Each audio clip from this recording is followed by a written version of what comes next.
Well, we'll start off this segment with the equities market getting some kind of update from Temple Ashaju, even though he is here in the studio. Well, Temple, at midday we saw that even the flood in the morning did not dampen, the sentiment there. We saw the indices up. But what's in the news box of the stock exchange for today? Before we talk about the news box, I should also update that the flood has receded. Okay. I don't know how that happened, perhaps by some natural means also, but I understand that has receded. It has receded now, so folks have been able to, get into the parking lots and get into their offices, and we've seen a lot of traders displaying their items, on Marina, Broad Street, no more gridlocks.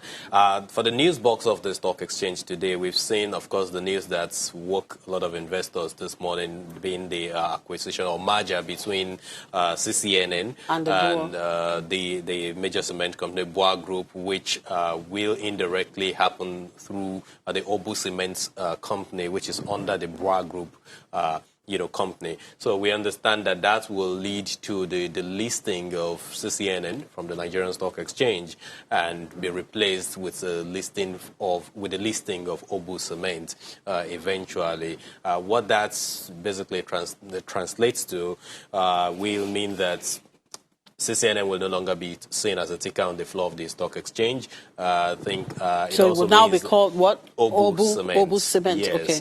The timeline for that, we don't have it yet. I'm sure that with this announcement, with this notice put out to the stock exchange, we'll be able to get subsequent information, notices as to the timeline, as to what, where, who, and all involved will carry out and implement all of these things. But we understand that the shareholders, major shareholders involved in this particular deal, have also been reached out to FCCPC. They've gotten the approval of FCCPC, that's the former Consumer Protection Council, which is now known as FCCPC. We've gotten the go-ahead from SEC as well, the Securities and Exchange Commission. We also understand that they've also gotten no objection approval or permission from the Nigerian Stock Exchange to go ahead with this particular deal. So of course, they already have a sanction or some kind of an injunction from the Federal High Court as well to move on with this plan. So what they are now waiting for is basically to get the buy-in of some other shareholders, which will happen subsequently. And then eventually they get a sanction from the Federal High Court.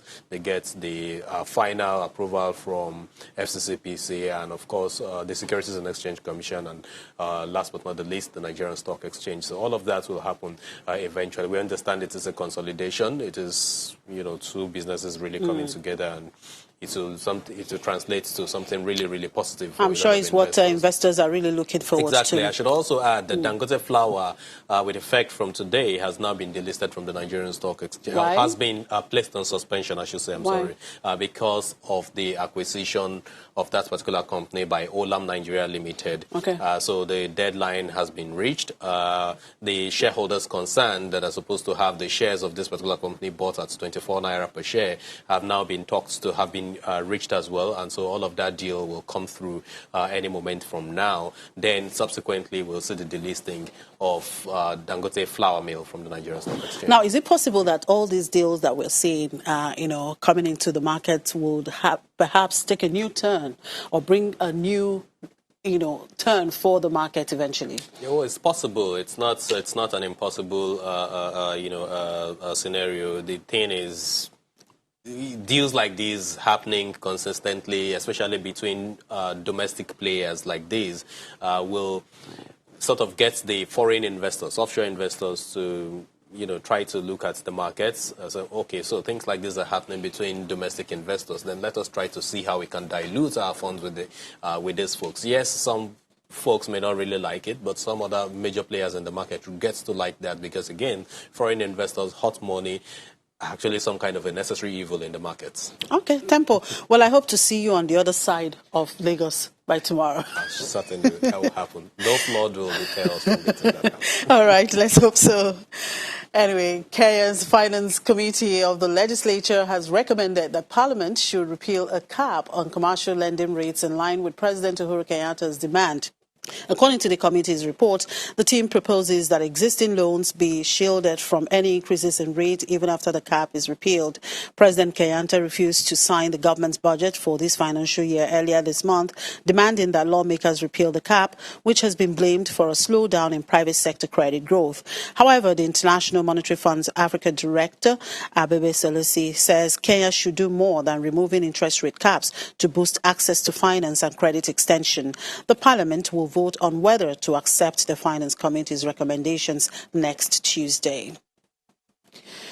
And Volkswagen has introduced its electric car, the e-Golf, to Rwanda for use in its ride-hailing service, which is already in operation. The e-Golf will be Rwanda's first electric vehicle. Let's watch this. Volkswagen is importing a batch of electric-powered Golf models into Rwanda for a local ride-hailing service, establishing a bridgehead in the country that it hopes to expand to other nations as it seeks to increase market share globally. Importing the vehicles into Rwanda, which sells itself to foreign investors on its reliable infrastructure, stability and relative ease of doing business, and where VW already assembles cars, is initially intended to test infrastructure and performance in the region's climate.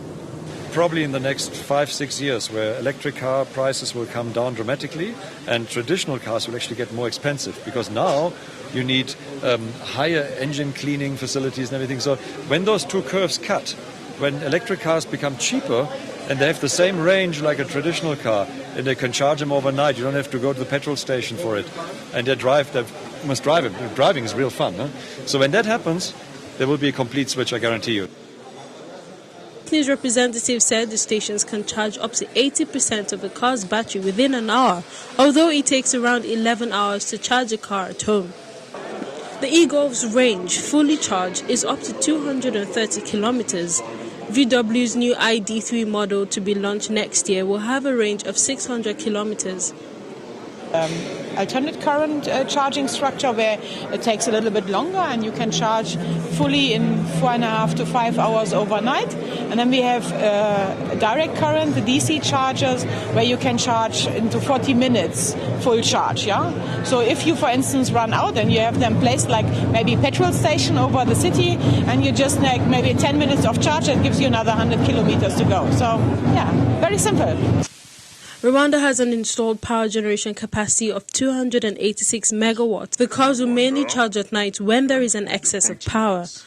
Rwanda's Prime Minister says he hoped electric car use could expand.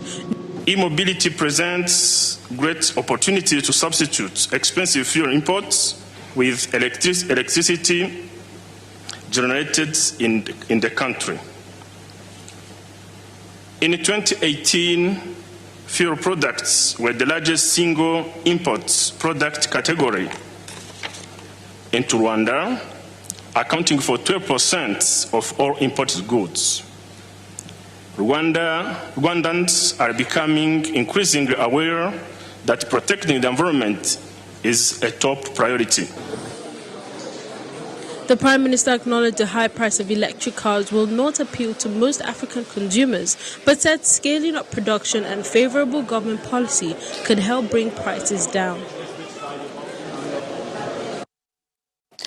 And with that, we draw the curtain on today's edition of the program. Thank you for watching. I'm Chimizi Obi Iwagu.